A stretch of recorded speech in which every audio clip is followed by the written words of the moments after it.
ইন্না লিল্লাহি ওয়া ইন্না ইলাইহি রাজিউন পড়া যাবে কিনা মৃত ব্যক্তি এই কোনো অমুসলিম মারা গেলে, এটা নিয়ে আমরা এর আগে বোধহয় ধানমন্ডির একটি আলোচনাতে আমরা বলেছিলাম, এটা অনলাইনে গেছেও, যে যাবে না। কিন্তু পরবর্তীতে আমি তাহকিক করে দেখলাম যে ওলামা ইকরামের বেশিরভাগ বলেছেন যে অমুসলিমদের মৃত্যুতে ইন্না লিল্লাহ পড়া যাবে। তখন আমরা আমাদের আলোচনাটা প্রত্যাহার করে নিয়েছি, অনলাইন থেকে ডিলিট করে দিয়েছি, যেহেতু বেশিরভাগ ওলামা ইকরামের মন্তব্য আমাদের মতের বিরুদ্ধে, তখন আমরা আমাদের মন্তব্যটা প্রত্যাহার করে নিয়েছি।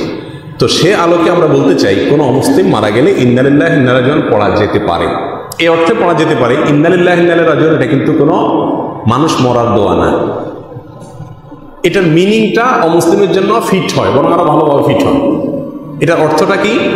ইন্না লিল্লাহি ওয়া ইন্না ইলাইহি রাজিউন, আমরা সবাই আল্লাহর, আর আমাদের সবাইকে আল্লাহর কাছে ফিরে যেতে হবে।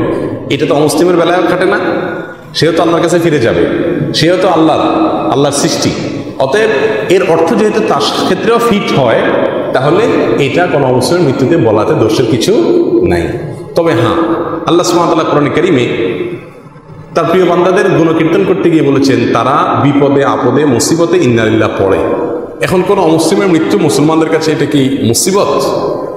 উত্তর হলো, সাধারণ অর্থে এটা মুসিবত না মুমিনের জন্য, বরং একজন কাফির আল্লাহর নাফরমান দুনিয়া থেকে চলে যাওয়া, এটা বরং আল্লাহ সুবহানাহু ওয়া তাআলার জমিনে অবাধ্য লোক থাকলে, আল্লাহর দ্রোহী মানুষ থাকলে, সেটা জমিনের জন্য বরং অভিশাপ, লানতের কারণ।